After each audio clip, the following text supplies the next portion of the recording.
اللہم صلی علی سیدنا و مولانا محمد معدن الجود والکرم وآلہ وصحبہ وبارک وسلم۔ تمام تعریفیں، حمد و ثنا اللہ تعالیٰ جل مجدہ الکریم کے لیے۔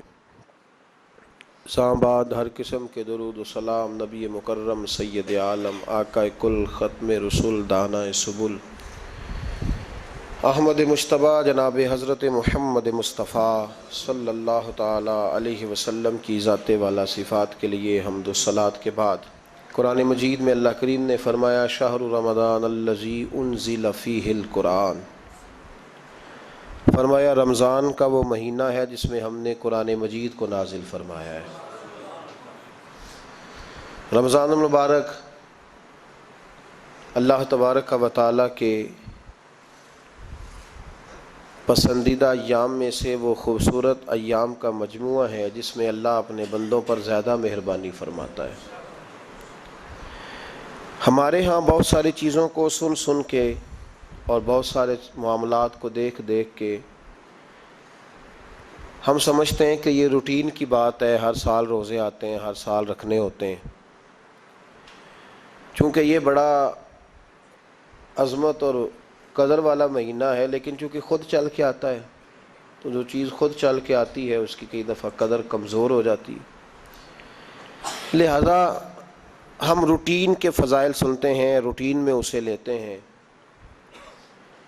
میرے عزیز، ہماری محافل جب ہوتی ہیں نا، محافل تو ان میں نقیب محفل ہوتا ہے، اسٹیج سیکرٹری بھی لوگ اس کو کہتے ہیں اور بھی کئی ناموں سے پکارتے ہیں۔ وہ آنے والے شخصیت کا تعارف کراتا ہے، کہتا ہے کہ فلاں صاحب آنے والے ہیں، پھر یہ بھی کہتا ہے کہ وہ بڑے اچھے ہیں، بڑے خوبصورت بولتے ہیں، اب میں فلاں قاری صاحب کو دعوت دینے لگا ہوں۔ قاری صاحب جو ہیں وہ بڑی اچھی تلاوت کرتے ہیں، بڑی اچھی ان کی آواز ہے اور بڑا اچھا ان کا لہجہ ہے، وہ تعارف کرا رہا ہوتا ہے۔ پھر نعت خواں کے حوالے سے بھی اس طرح کے وہ تعریفی کلمات ادا کرتا ہے، لیکن لوگ بعض اوقات سمجھتے ہیں کہ ان بیچاروں کی ڈیوٹی ہے، انہوں نے یہ کام کرنا ہی ہے، ان کی ذمہ داری ہے۔ اور اسی طرح ہوتا بھی ایسے ہی ہے۔ ہماری محافل کے جو اکثر نقیب حضرات ہوتے ہیں ان کے جملے رٹے رٹائے ہوتے ہیں، وہ انہوں نے سب کو کہنے ہی ہوتے ہیں، وہ کہے جاتے ہیں۔ لیکن اگر کسی محفل کے اندر نقیب محفل کوئی بہت بڑا عالم ہو،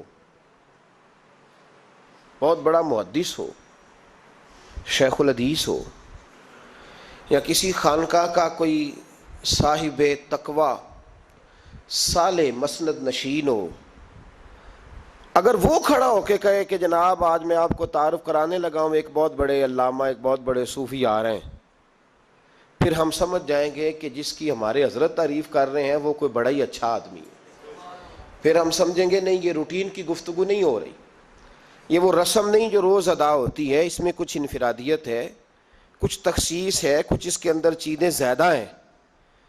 وہ پھر انفرادی طور پر ہم تھوڑا سا اس کو زیادہ درجہ دیں گے، نہیں حضرت جی کہہ رہے تھے آج میں نے قبلہ سے سنا ہے، آج فلاں شیخ اور صوفی نے فلاں کی تعریف کی ہے تو بات کچھ زیادہ ہوگی۔ میرے بھائیوں، مثال دی ہے آپ کو سمجھانے کے لیے کہ رمضان المبارک وہ عزت اور عظمت والا مہینہ ہے جس کا تعارف کسی عام آدمی نے نہیں، رب کریم کے قرآن نے بیان فرمایا ہے اور میرے مصطفیٰ کریم کی زبان اطہر نے بیان فرمایا ہے۔ لیکن آنے سے پہلے بخاری مسلم میں حدیث ہے، حضرت سلمان فارسی رضی اللہ تعالیٰ عنہ کہتے ہیں رمضان شروع ہونے سے پہلے نبی پاک نے ہمیں مسجد میں بلایا اور خطبہ ارشاد فرمایا باقاعدہ، اور ارشاد فرمایا لوگو تم پر ایک مہینہ آنے والا ہے جس میں اللہ اپنے بندوں پر خاص قسم کی رحمتوں کا نزول فرماتا ہے۔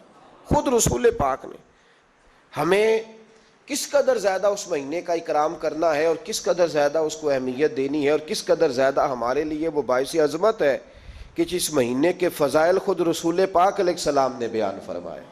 اور نبی پاک صلی اللہ علیہ وسلم نے فرمایا کہ اس مہینے میں تم نفل پڑھو گے تو اللہ فرض کے برابر ثواب عطا فرمائے، اور فرض کا ثواب اللہ 70 گنا عطا فرمائے۔ کتنا؟ بولیے۔ اچھا ہوتا پتہ کیا ہے؟ ہمارے ہاں لوگوں کو پتہ چل جائے نا فلاں کاروبار آج کل زیادہ صحیح چل رہا ہے تو سارے لوگ وہی کاروبار شروع کر لیتے ہیں۔ سی این جی کچھ دنوں بڑی زبردست تجارت ہوتی تھی، تو میرا خیال ہے کہ ہر کلومیٹر پر الا ماشاء اللہ سی این جی نظر آتی تھی۔ اب لوگوں نے سمجھ لیا ہے کہ شاید کھانا کھانے کا لوگوں کا مزاج زیادہ ہے، تو ہم جس چوک میں کھڑے ہوتے ہیں، جس جگہ جاتے ہیں، وہاں لوگ سب سے پہلے بتاتے ہیں کہ یہاں فلاں ہوٹل بڑا معروف ہے، اس پہ آپ کو کھانا کھلائیں گے۔ تو اب ہر آدمی نے ہوٹل کھول لیا، بلکہ اللہ تعالیٰ معاف کرے، ہمارے ہاں تو تعلیم بڑی اچھی تجارت ہے۔ جب سے سرکاری اسکولوں کی حالت تھوڑی خراب ہوئی تو ہر بندے نے پرائیویٹ اسکول کھول لیا ہے، بہت بڑی تجارت ہے معاذ اللہ۔ میں کبھی کبھی پریشان ہو جاتا ہوں کہ وہ قوم کیسے آگے بڑھے گی جو تعلیم بیچتی ہے۔ اور اللہ تبارک و تعالیٰ مجھے معاف کرے تو ہمارے ہاں تو صحت کا شعبہ سب سے زیادہ تجارت کا حامل ہے، کہ اگر کوئی آدمی اچھی انویسٹمنٹ کر کے کسی اچھی جگہ ہاسپٹل بنا کے کوئی 2-4 اسپیشلسٹ ڈاکٹر بنا لے تو پھر تو وہ بے شک جھاڑو کے ساتھ پیسے جمع کرے، مسئلہ ہی کوئی نہیں۔ ہم یہ کرتے ہیں کہ جو پتہ محسوس ہوتا ہے نا کہ اس جگہ مجھے رمق زیادہ نظر آ رہی ہے، تجارت میری زیادہ بڑھے گی، تو لوگ ادھر توجہ کر لیتے۔ او خدا کے بندو، صحابہ کا مزاج یہ تھا کہ جہاں انہیں پتہ چلتا تھا نا اس نیکی کا ثواب زیادہ ہے تو وہ بھاگ کر اس نیکی کی طرف توجہ کرتے تھے۔ آپ صحابہ کی سیرت کی کتابیں دیکھیے، حضرت انس بن مالک رضی اللہ تعالیٰ عنہ فرماتے ہیں جب نبی پاک علیہ السلام نے رمضان کی شان بیان کی تو صحابہ کا یہ مزاج بن گیا کہ وہ اپنے سارے کام رمضان سے پہلے سمیٹ لیتے تھے، رمضان شریف سے پہلے سارے کام سمیٹ لیتے، لینے دینے کے معاملات صاف کر لیتے، خریداری ہو جاتی، گھر کے اندر کوئی کام کرانا ہوتا تو وہ رمضان سے قبل کرا لیتے، یکم رمضان کو وہ مسجدوں میں ڈیرے لگا لیا کرتے تھے۔ وہ کہتے تھے نیکیاں جمع کرنے کے ایام ہیں، نیکیاں۔ دیکھیں نا، سب سے مصروف ترین زندگی ہمارے نبی پاک صلی اللہ علیہ وسلم کی زندگی ہے۔ 23 سالوں میں نبی پاک علیہ السلام نے 2300 سالوں سے بھی زیادہ کام کیا۔ بڑا مصروف وقت تھا حضور کا، بڑا مصروف۔ ہمارے یہاں نا، میں ایک جگہ پہ حاضر تھا تو ایک بزرگ تقریر فرما رہے تھے، وہ کہہ رہے تھے اب خانقاہوں میں جو اللہ اللہ ہو رہی ہے وہ چھوڑ کے باہر نکلو، اب میدان میں نکلنے کا دور ہے۔ تقریر ختم ہوئی تو میں نے کہا حضرت ناراض نہ ہوئیے گا، ویسے کون سی خانقاہ میں اللہ اللہ ہو رہی ہے جہاں سے آپ باہر نکالنا، تو دور ہی گزر گیا اللہ اللہ کرنے کا، اب تو لنگر شنگر چل رہا ہے خانقاہوں میں، یا باتیں شاتیں ہو رہی ہیں، کیلو کال کی دنیا ہے، مستی اور حال کی تو کب سے چلی گئی۔ کم باذن اللہ جو کہتے تھے وہ رخصت ہو گئے، خانقاہوں میں مجاور رہ گئے یا گور کن۔ اب تو کہاں، آپ کس کو آپ کہہ رہے ہیں کہ اللہ اللہ چھوڑ کے باہر آؤ؟ کون اللہ اللہ کر رہا ہے؟ اللہ ماشاء اللہ ہے، حال ہی کوئی نہیں۔ اسلام فقط اللہ اللہ کا مذہب نہیں۔ نبی پاک صلی اللہ علیہ وسلم نے کہا لا رہبانیت فی الاسلام، میرے اسلام میں رہبانیت کا کوئی حصہ نہیں۔ ایک آدمی جا کے صرف مسجد میں بیٹھ جائے، حقوق سارے چھوڑ دے، بال بچوں کو بھول جائے، اسلام اس کی حوصلہ افزائی نہیں کرتا، حوصلہ شکنی کرتا ہے۔ وہ والی صوفی کا درس حضور نے نہیں دیا کہ مسجد میں بیٹھو اور بس مسجد میں بیٹھو، خانقاہ میں بیٹھو، بلکہ نبی پاک صلی اللہ علیہ وسلم ہمیں بدر میں بھی نظر آتے ہیں، حضور خود جنگ کا لباس پہن کر ہمیں احد میں دکھائی دیتے ہیں۔ نبی پاک صلی اللہ تعالی وسلم ہمیں خندق کے موقع پر ہاتھ میں کدال پکڑ کر نبی پاک علیہ السلام ہمیں کھدائی کرتے ہوئے نظر آتے ہیں۔ مسجد نبوی تعمیر ہو رہی ہے تو حضور ہمیں خود اینٹیں اٹھاتے ہوئے دکھائی دیتے ہیں۔ سارے کام حضور نے کیے ہیں، لیکن میرے بھائی یہ یاد رکھو، اگر بدر میں جانا میرے نبی کی سنت ہے تو غار حرا میں چپ کر کے بیٹھ کے اللہ اللہ کرنا یہ بھی میرے نبی کی سنت ہے صلی اللہ تعالی علیہ وسلم۔ اگر احد میں، خندق میں، حنین میں، میدان میں رہنا حضور کا طریقہ ہے تو غار ثور میں 3 دن اللہ اللہ کرنا بھی نبی پاک کا ہی طریقہ ہے۔ اگر سارا دن تبلیغ کرنا حضور کا طریقہ مبارکہ ہے تو ساری رات مصلی پہ کھڑے رہنا، اور صحیح مسلم میں حضرت عائشہ فرماتی ہے کہ قدموں پہ ورم آ جانا یہ بھی تو میرے نبی کا طریقہ ہے نا۔ تو میرے بھائی اس کو کون اپنائے گا؟ مصروف ترین زندگی نبی پاک کی، اس کے باوجود اللہ کے رسول ہر سال 10 دن کا اعتکاف کرتے تھے، ہر سال۔ ایک سال جہاد پہ گئے تھے، اعتکاف نہیں ہو سکا، اگلے سال میرے نبی پاک نے 20 دنوں کا اعتکاف فرمایا، پچھلے 10 دن کا۔ میں نے ایک بزرگ کی تعریف کی، ایک اپنے بڑے پیارے میرے محبت والے دوست ہیں، ان کے سامنے میں نے کہا یار یہ بندہ بڑا 4 سال اعتکاف کرتا ہے، تو انہوں نے ترجمہ کر دیا میری بات کا، تھوڑی سی تشریح کر دی، کہنے لگے ماشاءاللہ فارغ ہو گئے، اب بچوں کی شادی ہو گئی، اب فارغ ہیں۔ تو میں نے کہا کہ آپ یہ کہنا چاہتے ہیں کہ جو فارغ ہوتا ہے وہ اعتکاف کرتا ہے؟ آپ یہ کہنا چاہ رہے ہیں؟ چونکہ میرا پیار تھا تو میں نے کہا ان سے کہ جو کوہ طور پہاڑ آپ نے سر پہ رکھا ہوا ہے آپ بھی ذرا اتار کے پھینکیں، دیکھوں تو صحیح کہ آپ کون سا مار کا فتح کر رہے ہیں، کس طرح کا ہمارا رویہ ہے، کس طرح کی ہماری سوچ۔ اگر کوئی شخص خیر کا کام کر رہا ہے تو بجائے اس کی حوصلہ کہتے ہیں اب فارغ ہے، بچوں کی شادی ہو گئی، بچے کام کاج کرتے ہیں اس لیے بیٹھتے ہیں۔ تو میں نے کہا آپ نے جو پہاڑ اٹھایا وہ بھی ذرا دکھائیں، روٹی آپ بچوں کو دیتے ہیں کہ اللہ دیتا ہے؟ ان کی پرورش کی ذمہ داری آپ کی ہے یا رب کریم کی ہے؟ تو 2 گھڑیاں محنت کرنے کا مطلب یہ ہے کہ تم نے پہاڑ اٹھایا ہوا ہے سر پہ؟ تو اس طرح کے فلسفہ ہم بیان کرتے ہیں۔ افسوس یہ ہوتا ہے کہ رمضان المبارک اس میں بھی وہی سیاستیں، وہی خوش گپیاں۔ میں تو دعا مانگتا رہتا ہوں کہ اللہ روزوں میں کوئی الیکشن نہ آئے، آپ بھی آمین کہہ دیں، ورنہ وہی مصیبتیں، وہی جھوٹ سچ، وہی دروازوں پہ، وہی خدا کا واسطہ بس کر دو، رمضان شریف ہے، ٹھہر جاؤ ذرا، کیا ہو گیا ہے؟ میرے نبی پاک صلی اللہ علیہ وسلم نے فرمایا 11 مہینے جنت سجائی جاتی ہے اور پھر رمضان میں اللہ اپنے بندوں کے لیے جنت کے دروازے کھول دیتا ہے۔ 1 گھنٹہ پہلے صفائی کرتے ہیں مہمان نے آنا ہو تو، 1 گھنٹہ، ورنہ بچے دوبارہ سے پھر چیزیں بکھیر دیں گے۔ 1 گھنٹہ پہلے صفائی ہوتی ہے، لمبی نہیں، لیکن میرے نبی پاک نے فرمایا رمضان کے لیے رب کریم 11 مہینے جنت کو سجاتا ہے۔ چھوٹی بات ہے، روزے آ گئے، معمولی حیثیت ہے۔ ہم لوگ انہی معاملات میں، میں منع کرتا ہوں، ہمیشہ منع کرتا ہوں، آپ کو ہر سال منع کرتا ہوں، میں پابندی سے 1-2 اخبار ڈیلی دیکھتا ہوں، میرا ناشتہ نہیں ہوتا جب تک اخبار نہ ہو، چونکہ بزرگوں کا فتویٰ ہے جمعے کا خطبہ وہ دے جو عالمی حالات سے باخبر ہو۔ ہم کوئی رسمی تقریر نہیں کرتے کہ لوگوں کو کہیں کہ روزے آ گئے تو کون سا مہینہ چل رہا ہے تو مہینے کے حساب سے خطاب ہو۔ رسول اللہ صلی اللہ تعالیٰ علیہ وسلم کی امت کے جو ذمہ دار اور پہرے دار ہوتے ہیں انہیں امت کی پہرے داری کرنی ہوتی ہے، اس لیے وہ یہ نہیں دیکھیں گے کہ کون سا موضوع چل رہا ہے اس پر میں نے 1 گھنٹہ گزارنا ہے، ترجیحات پر بات ہوگی۔ بات یہ عرض کر رہا تھا کہ میں رمضان شریف میں اخبار نہیں دیکھتا۔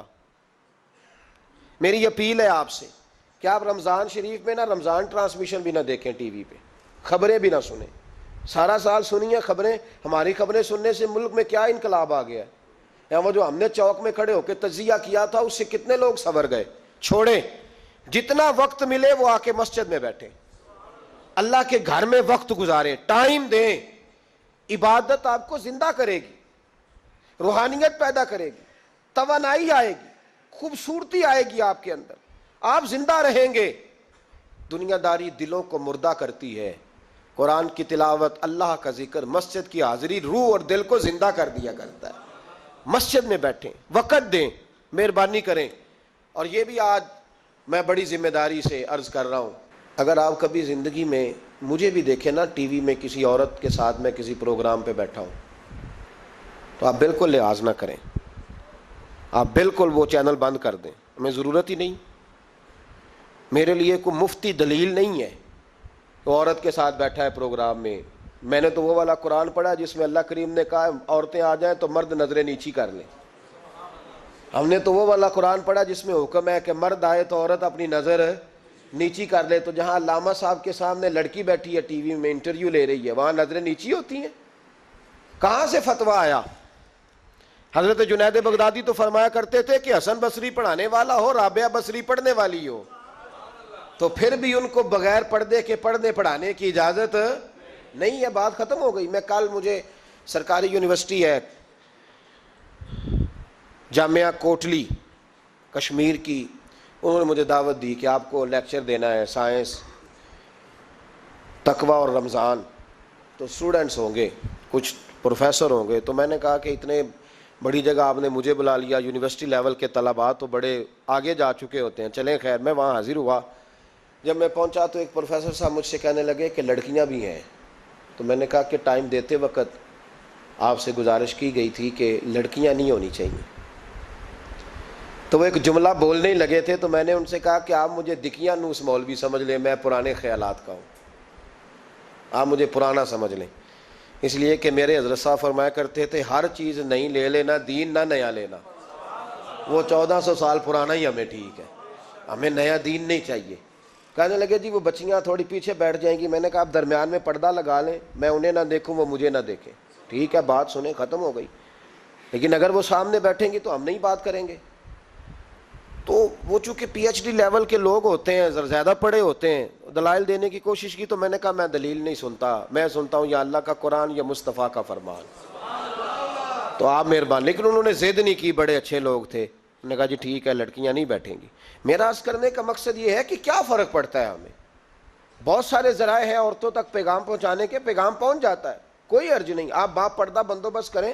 ہمارے رمضان کے فجروں کے درس میں ہزاروں کی تعداد میں عورتیں آتی ہیں، ان کے لیے باپردہ بیٹھنے کا بندوبست ہے، لیکن کوئی ضروری ہے کہ ٹی وی پہ ایک عورت بن سور کے سامنے بیٹھے اور آپ اس کے سوالوں کے جواب دیں؟ ہمارے لیے نہ کوئی مفتی دلیل ہے، نہ کوئی شیخ الحدیث دلیل ہے، اس طرح کا کوئی مفکر محقق ہمارے لیے دلیل نہیں، ہمارے لیے دلیل رسول اللہ کی ذات ہے صلی اللہ تعالی علیہ۔ ختم ہو گئی بات۔ اس لیے کوئی ایسی ٹرانسمیشن نہ دیکھو، کسی طرف توجہ نہ کرو، یار 30 تو روزے ہیں، وہ بھی کئی دفعہ 29 ہو جاتے ہیں، اللہ کہہ رہا ہے ایام معدودات، ایک گنتی کے دن ہے۔ اور میرے بھائی کیا مصیبت ہے، میرا وقت نہیں گزر رہا، آپ یقین کریں اللہ جانتا ہے، ہم تو رمضان کو زنجیریں ڈالتے ہیں، یہ کام بھی رہ جاتا ہے رمضان گزر جاتا ہے، یہ بھی رہ جاتا ہے رمضان گزر جاتا ہے، یہ بھی نہیں ہو پاتا رمضان، پتہ نہیں کس وقت روزے آتے ہیں کب نکل جاتے ہیں، کہتے ہیں میرا وقت نہیں گزرتا تو میں ٹی وی دیکھتا ہوں۔ قرآن سارا پڑھ لیا ہے، حدیثوں کا مطالعہ ہو گیا، اپنی آخرت کے لیے نفل سارے پڑھ لیے، تسبیحات ساری ہو گئی، جو اب ٹائم نہیں گزرتا تھا تو ٹی وی پہ جا بیٹھے، کدھر چلے گئے ہم؟ علامہ اسماعیل حقی نے حدیث لکھی، حضرت عائشہ صدیقہ رضی اللہ تعالیٰ عنہ فرماتی ہیں، تفسیر روح البیان میں موجود ہے، کہتی ہیں ایک دن حضور اچانک میرے ساتھ آرام فرماتے بستر سے اٹھے نکل گئے۔ ہمیشہ نبی پاک علیہ السلام کا طریقہ مبارکہ تھا، جب رات کو تہجد کے لیے اٹھتے تو کہتے ابو بکر کی بیٹی حق تیرا ہے، وقت تیرا ہے، پر اگر تو اجازت دے تو میں اپنے اللہ کو راضی کر لوں۔ آج حضور نے پوچھا ہی نہیں، بستر سے اٹھے چلے گئے، کہتے میں اٹھی، میں نے دائیں بائیں دیکھا، محبوب نظر نہ آئے، حضور کی طامت استعمال شدہ پڑی تھی، وہ طامت میں نے اٹھا کے اوڑھ لی اور میں نکل گئی حضور کو تلاش کرنے۔ کہتی ہیں جب میں باہر گئی مسجد نبوی شریف کے ساتھ جنت البقیع کی جانب، نبی پاک سجدے میں تھے، کہتی ہے میں گئی، تھوڑی دیر کھڑی ہوئی، حضور نے آہٹ سنی تو پوچھا تو کون ہے؟ میں نے کہا میں عائشہ ہوں۔ تو محبوب نے فرمایا یہ عائشہ کون ہے؟ میں نے کہا یا رسول اللہ میں آپ کی زوجہ۔ فرمایا زوجہ کیا ہوتی ہے؟ یا رسول اللہ میں ابو بکر کی بیٹی۔ تو نبی پاک نے فرمایا یہ ابو بکر کون ہے؟ حضرت عائشہ کہتی ہیں میرا کلیجہ پھٹنے کو آیا، میں وہاں سے پریشان حال واپس آئی، جب میں گئی تھی تب بھی ہلکی ہلکی بارش تھی، واپس لوٹی تو پھر بھی ہلکے ہلکے قطرے بارش کے گر رہے تھے، میں آ کے ہامتی کامتی بیٹھ گئی، تھوڑی دیر گزری تو نبی پاک تشریف لے آئے، تو حضور صلی اللہ تعالی علیہ وسلم نے مجھے پریشان دیکھا تو کہا عائشہ کیا ہوا؟ کہا حضور آج وہ ہوا ہے جو کبھی نہیں ہوا۔ یا رسول اللہ میں پریشان ہو گئی ہوں۔ حضور عجیب بات ہے، میں گئی ہوں، آپ نے پوچھا کون ہے تو میں نے کہا میں عائشہ۔ کا عائشہ کون؟ آپ کی زوجہ۔ فرمایا زوجہ کون؟ ابو بکر کی بیٹی۔ کا ابو بکر کون؟ اور پھر حضور میں گئی ہوں تو میرے کپڑے بھیگ گئے، آپ آئے ہیں تو کپڑے خشک ہیں، سمجھ نہیں آئی۔ تو لفظ سنو حدیث کے، نبی پاک نے فرمایا عائشہ لی مع اللہ وقت، میرا اپنے اللہ کے ساتھ ایک وقت ہوتا ہے۔ کس کے ساتھ؟ آج میرا دوستوں کے ساتھ وقت ہے، آج میرا گھومنے کا وقت ہے، آج میرا خوش گپیوں کا وقت ہے، آج میرا سیاحت کا وقت ہے، آج میرا پکنک کا وقت ہے۔ میرے نبی پاک نے فرمایا لی مع اللہ وقت، عائشہ میرا اپنے اللہ کے ساتھ، میرا اپنے اللہ کے ساتھ ایک وقت ہوتا ہے، اس وقت نہ وہاں کوئی فرشتہ آ سکتا ہے، نہ کوئی نبی اور مرسل آ سکتا ہے۔ جب فرشتہ اور نبی نہیں آ سکتے تو عائشہ اور ابو بکر کیسے آ سکتے ہیں؟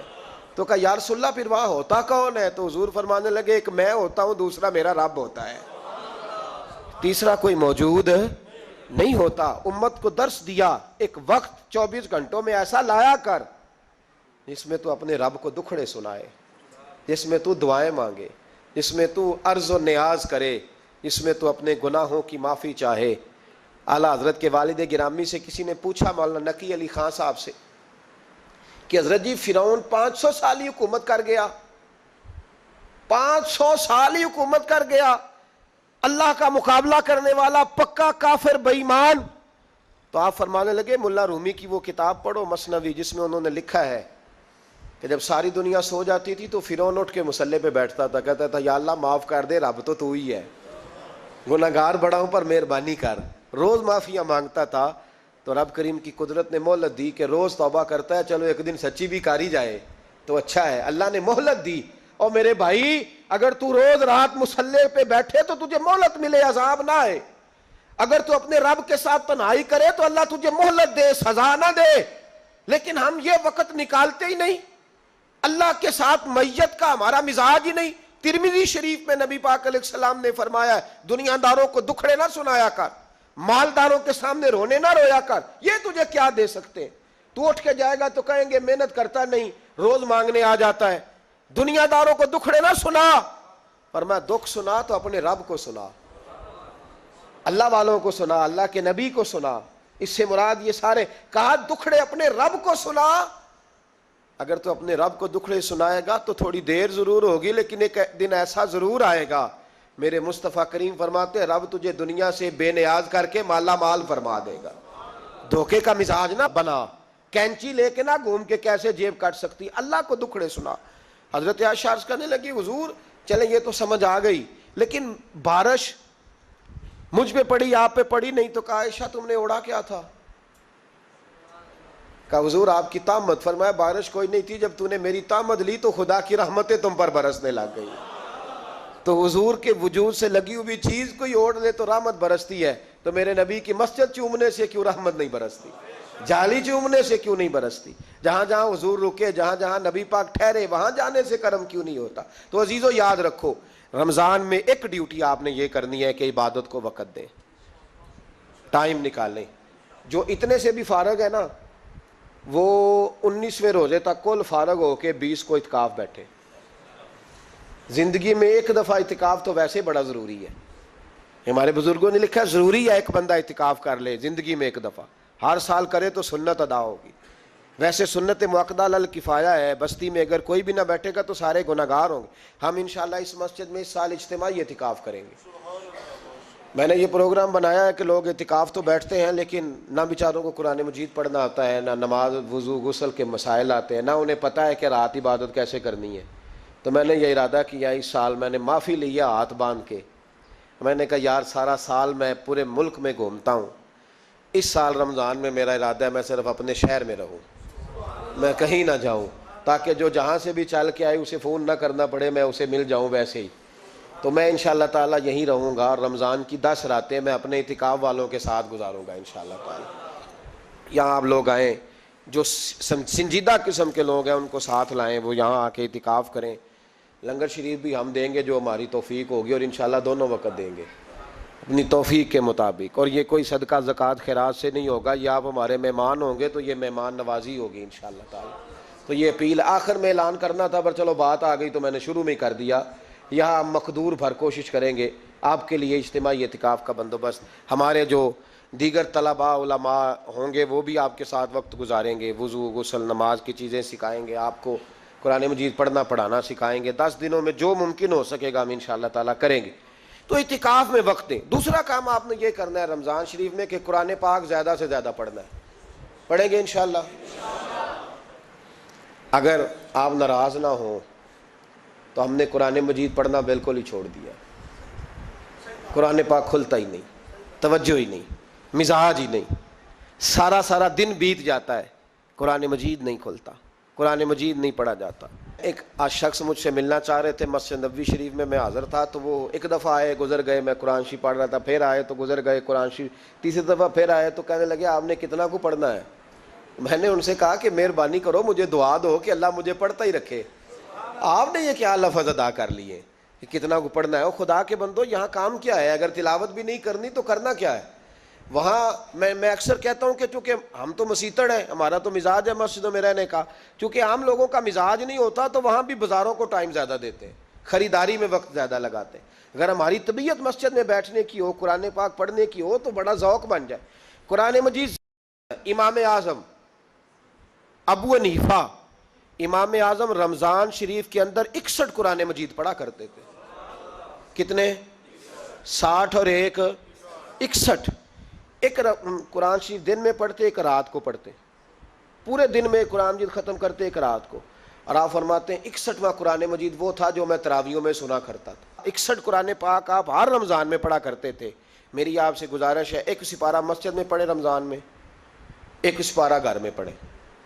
مسجد میں پڑھیں گے تو مسجد کا حق ادا ہوگا, اور گھر میں قرآن پاک کھول کے بیٹھیں گے تو بچے بھی آ کے پاس بیٹھ جائیں گے, چھوٹے چھوٹے بچے. یہ کبھی تجربہ کرنا, یہ بخشش کا ذریعہ ہے. جب آپ بچوں کی ماں سویرے سویرے بڑا اچھا دوپٹہ لے کے اور مصلی بچھا کے اور قرآن مجید کی ریل رکھ کے اور پھر اس کو خوشبو لگا کے جب کھولتی ہے نا, تو اس کی جو 2-2.5 سال کی بچی ہوتی ہے وہ بھی کہیں سے دوپٹہ ڈھونڈنے لگ جاتی ہے, وہ بھی دوپٹہ لے کے آتی ہے اور دائیں بیٹھتی ہے. اس کا جو 4 سال کا بچہ ہوتا ہے نا, اگر ابا بیٹھا ہے اور 4 سال کا بچہ بھی کہیں سے ٹوپی ڈھونڈ کے لاتا ہے, اسے پڑھنا نہیں آتا, لیکن وہ بھی آ کے نا سپارہ لے کے بیٹھ جاتا ہے. میں نے دیکھا ہے بچے تھوڑا تھوڑا ہلنے لگتے ہیں. قسم اللہ کی عزت کی, مجھے ایسے لگتا ہے کہ جب بیٹیوں کے بیچ ماں بیٹھ کے قرآن پڑھتی ہے اور جب بیٹوں کے بیچ باپ بیٹھ کے قرآن پڑھتا ہے, تو مجھے لگتا ہے خدا کے فرشتے بھی آسمان کے دروازے کھول کھول کے دیکھتے ہیں, کھول کھول کے دروازے دیکھتے ہیں کہ یہ کس طرح کا رنگ ہے کہ چھوٹا سا بچہ, توتلی زبان. مجھے وہ حدیث پڑھ لینے دو جو امام جلال الدین سیوطی نے روایت لکھی ہے. فرمایا حضرت عیسیٰ علیہ السلام میں قبر کے پاس سے گزرے تو عذاب ہو رہا تھا, چند گھنٹوں کے بعد گزرے تو وہیں رحمتوں کا نزول ہو رہا تھا.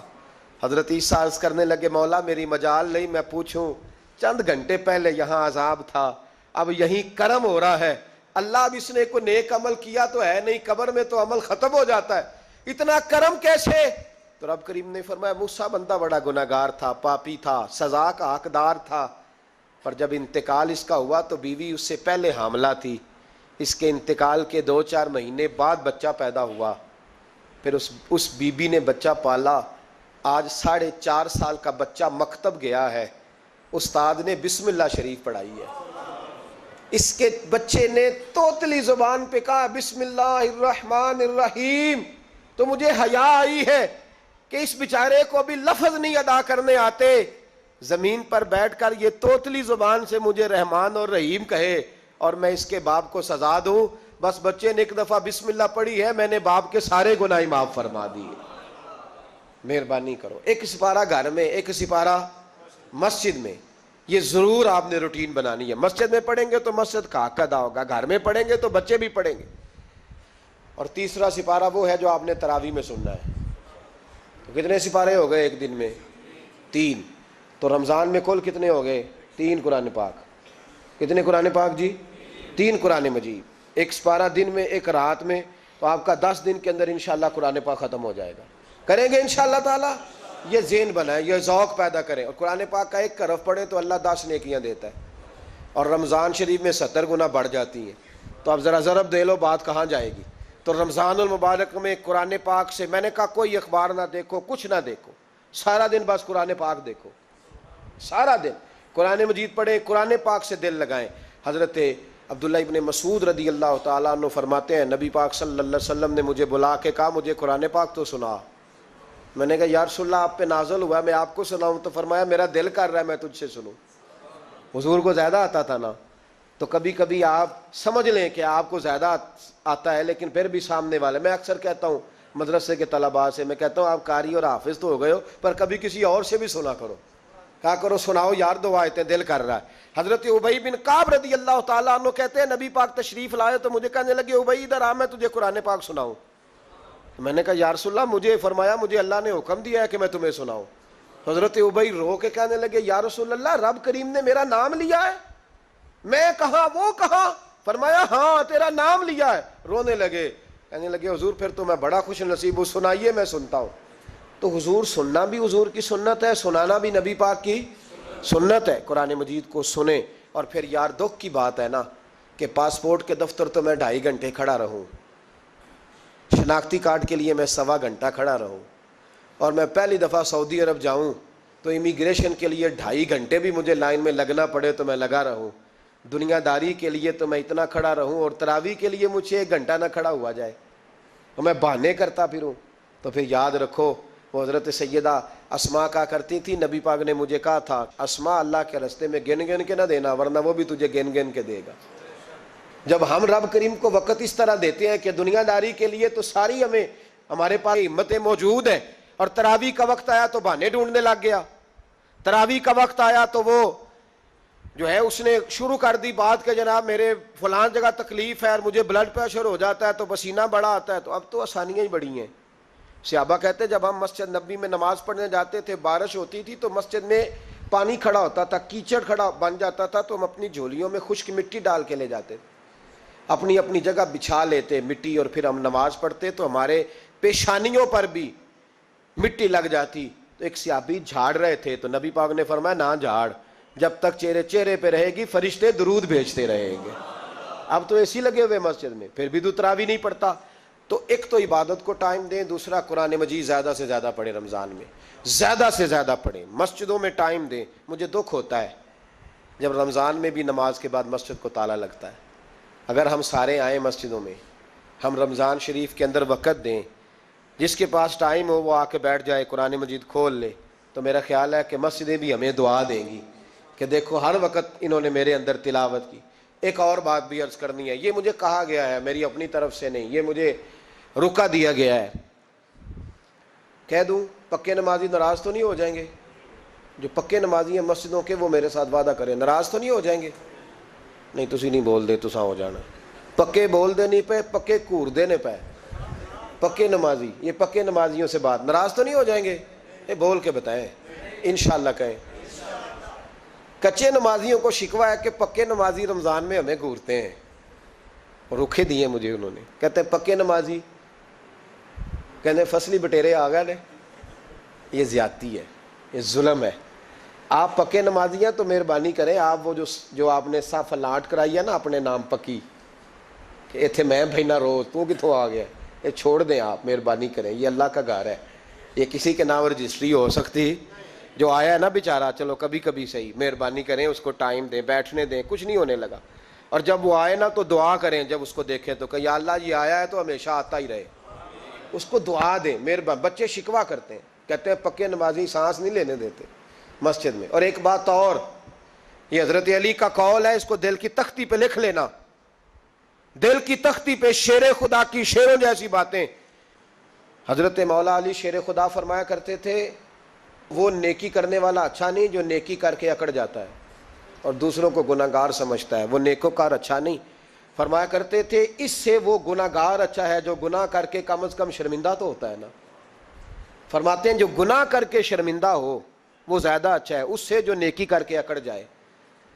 تو تھوڑی سی نیکی کر کے پرہیزگاری کر کے ساری دنیا کو گناہگار سمجھنے لگ جانا، یہ تو بت پیدا کر لیا ہے تو نے اپنے اندر، اس بت کو توڑ دے۔ پتہ نہیں کون کب آئے اور اللہ کا ولی بن جائے، کوئی آیا لے کے چلا گیا، کوئی عمر بھر بھی نہ پا سکا۔ میرے مولا تجھ سے گلا نہیں، یہ تو اپنا اپنا نصیب ہے۔ تو مہربانی کریں پکے نمازی، تھوڑی شفقت کریں۔ یہ میں سب سے نہیں کہہ رہا، جو گھورتے ہیں صرف ان سے کہہ رہا ہوں۔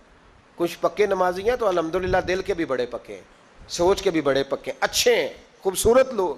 لیکن کچھ ایسے لوگ ہیں، ہمارے شہر کے ایک ڈاکٹر صاحب ہیں، میں نے کہا آپ نماز مسجد میں پڑھا کریں، ان کی عمر کافی زیادہ ہو گئی ہے، تو کہتے ہیں حضرت میں پڑھوں گا انشاءاللہ۔ ان کو میں نے دوائی لینے گیا تو میں نے وہاں بھی میں نے بات شروع کر دی، میں نے کہا آپ مہربانی کریں، کہتے میں آؤں گا۔ کچھ دنوں کے بعد میں نے اس مسجد میں نماز پڑھی اور خاص کر کے پڑھی کہ یہ ٹائم ہے۔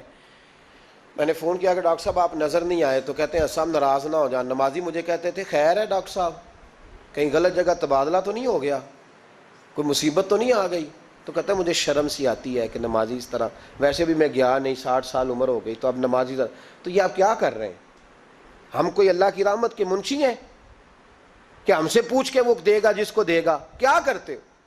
او بھائی حضرت باجدید بستامی رحمت اللہ تعالی علیہ جیسے لوگ کہا کرتے تھے جنہوں نے ساری زندگی جھوٹ نہیں بولا، حرام نہیں کھایا، فرماتے تھے الفن کہتا ہوں، بالغ ہونے کے بعد نماز قضا نہیں کی، لیکن پھر بھی کہا کرتے تھے دعا مانگو میرا رب مجھ سے حساب نہ پوچھ لے، حساب والا نہیں ہوں میں، درگزر والا ہوں۔ عدل کریں تے تھر تھر کمبن اچیاں شانہ والے، یہ تو فضل کریں تے بخشے جاون میرے جے منہ کالے۔ تو مہربانی کریں، آگے چلیں۔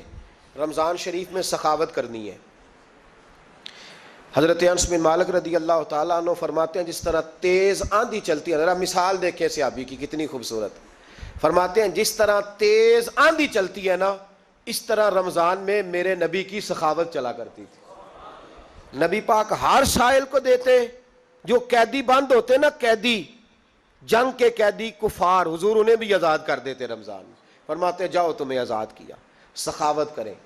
اور میرا مشورہ ہے اس دفعہ غریبوں سے غریب سخاوت کریں۔ نسخہ دے رہا ہوں امیر ہونے کا، تو سخی ہو جا، رب کریم تجھے امیر کر دے گا، سخی بن جا۔ مالا والے سخی نہیں ہوندے تے سخیاں کول مال نہیں ہوندا، ایتھے اوتھے دوواں جہان نہیں، سخی کنگال نہیں ہوندا، سخی بن جاؤ۔ میرے نبی پاک علیہ السلام نے فرمایا بندہ کبھی بھی جیب کا سخی نہیں ہوتا، سخی وہی ہوتا ہے جو دل کا ہوتا ہے۔ غریبوں کو میرا مشورہ ہے کہ 10 روپے دو، لیکن رمضان میں روز دینا، ہر شام دینا، غریبوں کو ساتھ بٹھاؤ، روٹیاں کھلاؤ، افطاریاں کراؤ، غریبوں کے گھروں کے اندر سوٹ پہنچاؤ، مدارس کے طالب علموں کو کپڑے خرید کے دو، جو کچھ نہیں دے سکتا وہ ایک مسواک لا کے دے، ڈیوٹی کرو، اپنے دائیں بائیں غریبوں کا خیال رکھو۔ جن گھروں میں اکثر دیکھتے ہو کہ دال کا شاپر جاتا ہے، وہاں رمضان شریف میں صبح صبح گوشت پہنچاؤ، مہربانی کرو۔ غریب امیر تو کسی کو تب دے گا جب اس نے ووٹ لینے ہوں گے، وہ تو وہاں زکوٰۃ دے گا جہاں سے اسے پتا ہوگا کہ میری تعریف اچھی ہوگی، وہ تو مسجد میں اس وقت خرچ کرے گا جب اس کا نام بار بورڈ پہ لکھا جائے گا۔ غریبوں، تم نے ظلم کیا ہے۔ اگر تم اپنی 4 غریب بھائی مل کے ایک غریبنی بہن کا خیال رکھتے تو اس غریبنی کو محلے کے چودھری کے پاس نہ جانا پڑتا۔ اگر 4 غریب بھائی ایک غریب بھائی کا خیال کر لیتے، تھوڑے تھوڑے جو صاحب حیثیت تھے، تو وہ مجبور نہ ہوتا۔ مہربانی کرو۔ حضرت عبداللہ ابن عمر رضی اللہ تعالیٰ عنہ ہر روز مدینے کے مسکینوں کو ڈھونڈ کے لاتے تھے، فرماتے تھے کہ ان کو ایک تھیلا دینا میں عزت نہیں سمجھتا، ڈھونڈ کے لاتے غریبوں کو اور اپنے سامنے دسترخوان بچھاتے رمضان میں، اور پھر ان پہ کھانے چنتے اور فرماتے غریب کھائیں گے تو میرا اللہ راضی ہوگا، ساتھ بٹھا کے کھلاتے۔ ایک بڑی عجیب بات ہو گئی، گھروں میں ہو جاتی ہے، جن گھروں میں زیادہ مہمان آتے ہیں وہاں یہ مسئلے بن جاتے ہیں۔ ایک دن زوجہ کہنے لگی کھانا آپ کا یہ آج مہمان کو نہ لائیے گا، کہہ دیتی ہیں نا بیویاں کبھی کبھی، یہ نافرمانی نہیں۔ اگر آپ کو کھڑا کیا جائے نا رمضان میں روزہ رکھ کے باورچی خانے تو لگ پتا جائے، اس کو نافرمانی نہ سمجھے، بیوی نے پکا کے نہیں دیا جی۔ تو حضرت عبداللہ ابن عمر کی زوجہ کہنے لگی آپ کا کھانا ہے، مہمانوں کا کوئی نہیں۔ تو حضرت عبداللہ ابن عمر کہنے لگے اللہ تجھے جزا دے، تو روز پکا کے دیتی ہے، چل اس طرح کر، مجھے سرکہ اور کھجور دے دے، روٹی میرے مہمان کو دے دے۔ تو آپ کی زوجہ رو پڑی، کہنے لگی اگر آپ افطاری والوں کا اتنا خیال کرتے ہیں تو میں نہ کروں، مجھے 10-20 منٹ کا ٹائم دے، میں اپنے اوپر وزن بوجھ ڈالوں گی، میں تھوڑی مشقت میں پڑوں گی، لیکن مہمانوں کے لیے افطاری کا ضرور بندوبست کروں گی۔ ہمارے ہاں تو افطاریاں بھی سیاسی ہیں، ووٹ اکٹھے کرنے کے لیے افطاریاں، اور ڈرو اللہ سے۔ کس کس نام پہ لوگ دنیا داری کریں گے، کس کس نام؟ غریبوں کو کھلاؤ کھانا جن کو سارا سال گوشت ملتا ہے ان کی۔ میں کل یونیورسٹی میں کہہ رہا تھا کہ بڑا ہاتھی ہوتا ہے پر بادشاہ شیر ہوتا ہے، اس لیے کہ شیر ہفتے میں 1 دن گوشت کھاتا ہے، اگر روز کھائے نا تو اس سے بھی نہ اٹھا جائے، جس طرح ہم سے نہیں اٹھا جاتا، اس سے اٹھا کوئی نہ جائے، وہ ہفتے میں 1 دن کھاتا۔ مگرمچھ سب سے دلیر جانور ہے دریائی جانوروں میں سے، لیکن 24 گھنٹے میں 700 گرام کھانا کھاتی ہے، اور شیر کا بھی پنجہ پکڑ لے تو شیر چھڑا نہیں سکتا، روٹی کھا کے تو حال ہی کوئی نہیں قوم کا۔ تو مہربانی فرمائے، فاقہ آپ کو طاقتور کرے گا، اور جتنا زیادہ انسان کھاتا ہے شہوانی قوتیں زیادہ ہوتی ہیں، اس لیے نبی پاک نے کہا تھا نوجوانوں کو یا شادی کر لو یا روزے رکھا کرو۔ اگر زیادہ روٹیاں کھاؤ گے تو تمہارے اندر نفسانی اور شہوانی قوتیں زیادہ پروان چڑھیں۔ تو مہربانی فرمائے رمضان میں غریبوں کے فاقوں کا خیال کریں، انہیں پہنچا کے آئیں، گھر جا کے دے کے آئیں۔ میں اکثر یہ روتا ہوں کہ ہماری مسجدوں میں نا 27ویں کو قاری صاحب کو سوٹ ملتا ہے، اس کے پیچھے سازش یہ ہوتی ہے کہ 27ویں روزے نہ تو درزی پکڑے گا نہ سی کے دے گا، تو ہم یہ سازش کرتے ہیں کہ دین جنا نہ ہوئے مولوی بھی ساڑھے ورگا سوٹ پا لے عید تے پھر ساڑھے جی چودھری جی تے مولوی جی فرق ہی رہ گیا۔ تو 27ویں کو اس لیے دیتے ہو کہ درزی نہ پکڑے، اس بیچارے کو دینا ہے تو یکم رمضان کو دو، اس کو حضرت جی میرے والا جوڑا پہن کے آپ نے تراویاں پڑھانی ہے، یہ جمعہ آپ نے میرے سوٹ سے۔ مہربانی کریں آپ جو آپ کے اپنے علاقے کے مسجد کے قراء ہیں، حفاظ ہیں، طالب علم ہیں، ان کو رمضان شریف سے شروع ہونے سے پہلے، اور کسی گھر میں آپ لنگر پہنچاتے ہیں 20ویں روزے تو 20 روزے تو فاقے سے انہوں نے رکھ لیے، اب آپ گھی لے کے پہنچ گئے۔ اگر رمضان کی نیت کر کے رمضان سے پہلے بھی دو گے تو اللہ رمضان جتنا ہی اجر عطا فرمائے گا۔ فطرانہ یکم رمضان کو دے دو، مہربانی کرو، تاکہ غریب کے گھر کے اندر چولہا صحیح جلے، اس کے بچے بھی کھانا صحیح کھائیں۔ میری یہ گزارش ہے کہ اگر آپ نے کسی غریب کی بچی کو کپڑا، لباس اور غریبوں کو کچھ لے کے دینا ہے تو رمضان سے پہلے لے کے دیں، تاکہ درزیوں کا ریٹ کم ہو، وہ کام جو ہے وہ جلدی ہو جائے۔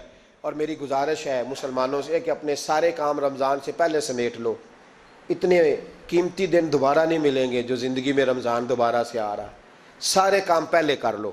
ہمارے ہاں تو آپ یقین کر لیں، نہ درزی تراویاں پڑھتا ہے، نہ کپڑوں والا پڑھتا ہے، نہ کاج بٹن والا پڑھتا ہے، نہ نلکی والا پڑھتا ہے۔ وہ کہتے ہیں جی راشی سارا ان دنوں میں۔ وہ جو آخری 10 راتیں ہوتی ہیں نا رمضان کی، حضرت عائشہ صدیقہ رضی اللہ تعالیٰ عنہ فرماتی ہیں حضور ہمیں نفل کے لیے نہیں جگاتے تھے، پر رمضان کے آخری 10 دن فرماتے اٹھو، یہ سونے کا ٹائم نہیں۔ اور ہمارا وہی ٹائم سارا بازاروں میں گزر جاتا ہے، وہ جو کچھ لینے کا وقت ہے، شب قدر تلاش کرنے کا وقت ہے، وہ سارا ہم بازاروں میں گزارتے ہیں۔ ہم انشاءاللہ تعالی رمضان کی آخری 10 راتوں میں شب بیداری کریں گے، محفل کریں گے، تلاوت کریں گے، تسبیح پڑھیں گے، جو ہم سے ہو سکے گا۔ مسجدوں کا رخ کریں، یہاں پہنچ سکتے ہیں تو یہاں پہنچ جائیں، لیکن اپنا وقت ضائع نہ کریں۔ کوئی ایسا کام نہ کرے کہ جس میں ایک لمحہ بھی رمضان المبارک کا ضائع ہو۔ آخری بات سنیں، رمضان میں ہم نے کیا کرنا ہے؟ سارا سال دین کے لیے کوشش کی ضرورت ہے، سارا سال۔ ہم جب کہیں جا کے دین کی بات کرتے ہیں تو ہمیں ایسا لگتا ہے کہ یہ لوگ بیچارے ترس رہے تھے کہ کاش کبھی پہلے ہمیں بات سننے کو ملتی۔ دین کی بات کی ہر وقت ضرورت ہے۔ رمضان کے اندر لوہا گرم ہوتا ہے، کیوں بھلا؟ شیطان قید ہو جاتا ہے۔ پہلے جب دین کا کام ہوتا ہے تو دو قوتیں آپس میں لڑتی ہیں، ہم تبلیغ کرتے ہیں، ایک دوسرے کو پیغام دیتے ہیں، شیطان جواب کے اندر کیا کرتا ہے کہ جب ہم یہاں کسی آدمی نے بات کی یا سنی تو بڑا دل نرم ہو گیا، لیکن جب گھر گئے تو شیطان نے پھر وسوسہ ڈال دی۔ رمضان میں ایسے نہیں ہوتا، صرف تبلیغ ہوتی ہے، شیطان قید ہوتا ہے، وہ کوئی غلط مشورہ دینے کی پوزیشن میں نہیں ہوتا۔ اب ہمیں کیا کرنا چاہیے کہ تبلیغ زیادہ کرنی چاہیے، جد و جہد کریں، اتنی جد و جہد کریں کہ یہ رمضان جو آنے والا ہے اللہ تعالیٰ اسے امت مسلمہ کی عزت کا مہینہ بنا دے، اور رمضان جیسے ہی جائے امت کو اللہ پھر سے وقار عطا فرمائے، ہمیشہ مدحت خیر الانام میں گزرے۔ دعا ہے یہ عمر درود و سلام میں گزرے۔ آخر دعوانا